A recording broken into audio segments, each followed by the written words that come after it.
Jasmine. "What's this I see lying in the middle of the barnyard?" wondered Jasmine. "It looks like a sick bird with long fuzzy feathers. Perhaps it's dead."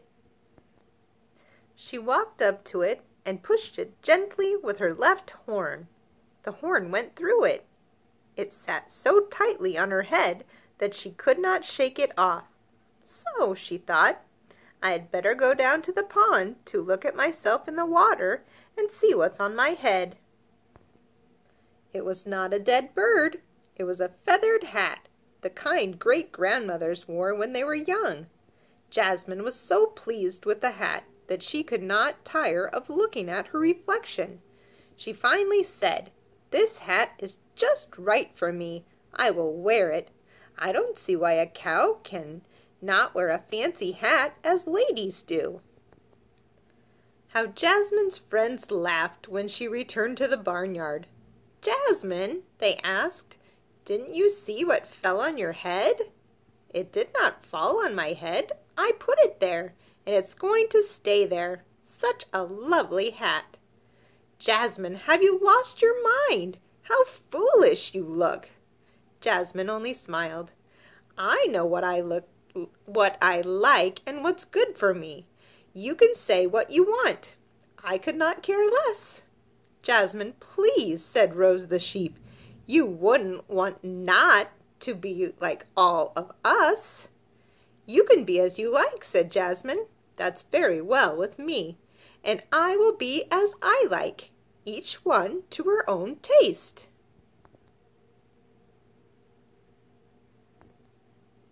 From then on, Jasmine proudly went around the farm with her hat. She wore it every day to the pond to admire her reflection in the water. She even slept in it. When the farmers, Mr. and Mrs. Pumpkin, and their granddaughter Anne saw Jasmine with the hat, they laughed. Mrs. Pumpkin said, "Isn't she dainty? Look at the nice way she tosses her head to one side to put the hat in place. How did she find this hat?" "It's probably one of those many old family hats which are gathering dust in the barn attic," said Mr. Pumpkin.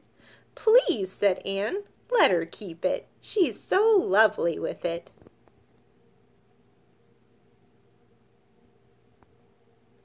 The animals kept looking at hatted Jasmine with unfriendly eyes. Clover the cow said, "I do not like a cow who wants to be different. It's a good-for-nothing cow, if you ask me." "She thinks she's better than we," said Canary the cow. "Pretentious," said Ida the hen. "That's what she is." "Or sick," added Rose the sheep. So they went on, but Jasmine kept her hat on, and loved it. "Good for her," said Cotton the cat, sitting quietly, with his tail curved around his paws. "As I always say, live and let live. This takes pluck, and Jasmine has it."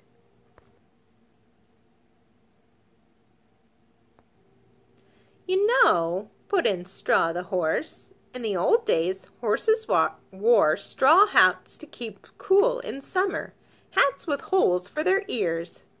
"Maybe it's not so silly to wear a hat after all," said Pig. "Of course, I wouldn't wear one myself." "I wouldn't either," cried the whole barnyard together. But Noisy the dog said, "Jasmine's hat comes from the attic up in the barn. There are enough hats there for all of you. I can go and fetch them.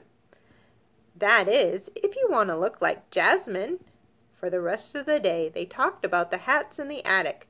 Clover asked, "Canary, would I look prettier with a hat?"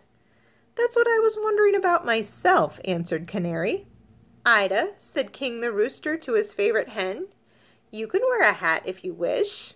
I myself wouldn't wear one, for it would hide my fine comb and I would no longer look like a rooster."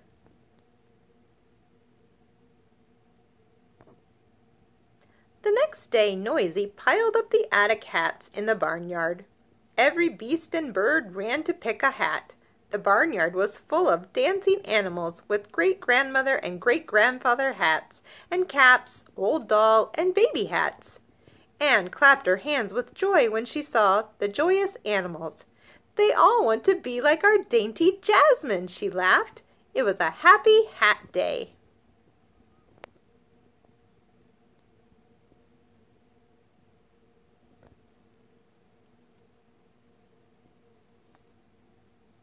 That night, while she rested in the meadow, Jasmine thought many thoughts about the happenings of the day.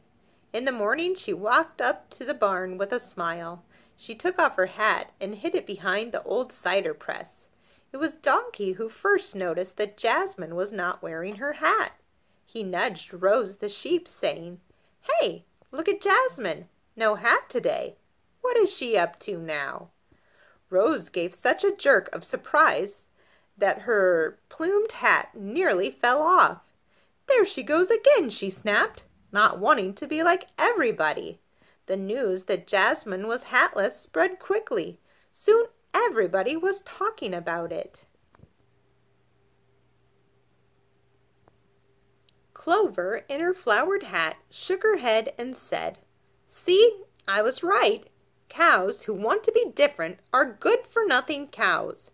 "And see how silly she looks with her bare head," said Canary. "Pretentious," said Ida the hen. "I knew it all along." "Or, I repeat, sick," added Rose the sheep. "And she may be even sicker if she has a sunstroke," said Pig, trying to see Jasmine through the lace trimming of her own bonnet. Thus day after they talked, for every morning they saw Jasmine hatless, browsing in the meadow, just relishing the good grass. It was most annoying.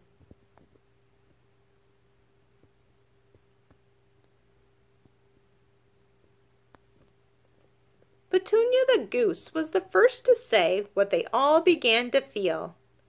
"I must admit that my hat begins to be heavy on my head.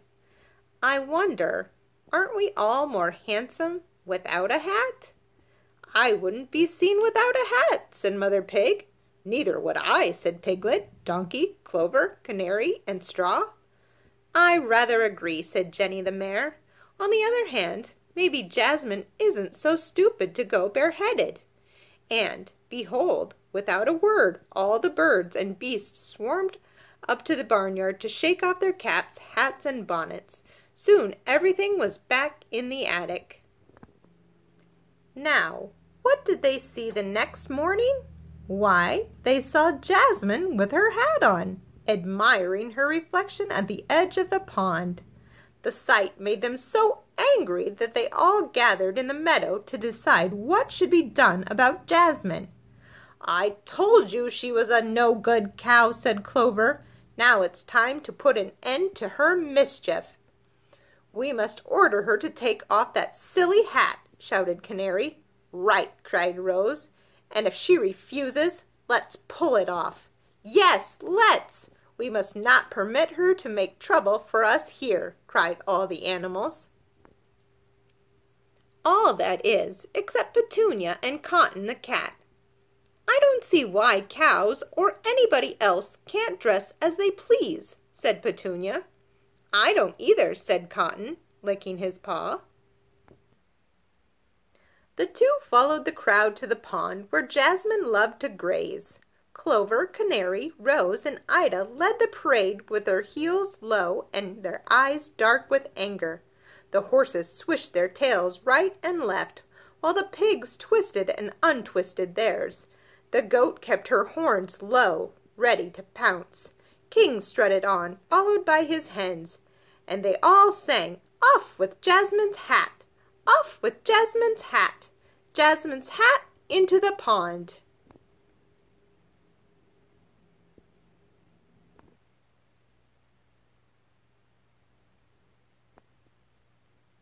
As the noisy parade arrived at the pond to surround Jasmine, the singing and the shouting suddenly melted into silence.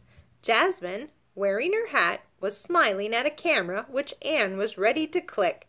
Mr. and Mrs. Pumpkin were there too.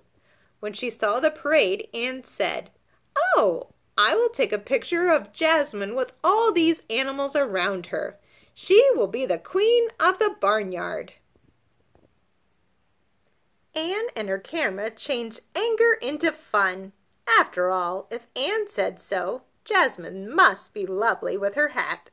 So Clover and Canary stood on each side of Jasmine. Petunia, Rose, and Cotton sat in front. King perched on Clover's head, and the other animals crowded close, not to be left out of the picture. "Now smile!" Anne cried. They all smiled. Click went the camera. Then, still smiling, all the animals trotted back to the barnyard. And this is how Jasmine became the beloved queen of the pumpkin farm. Jasmine, who did not mind not being like everyone else. The end.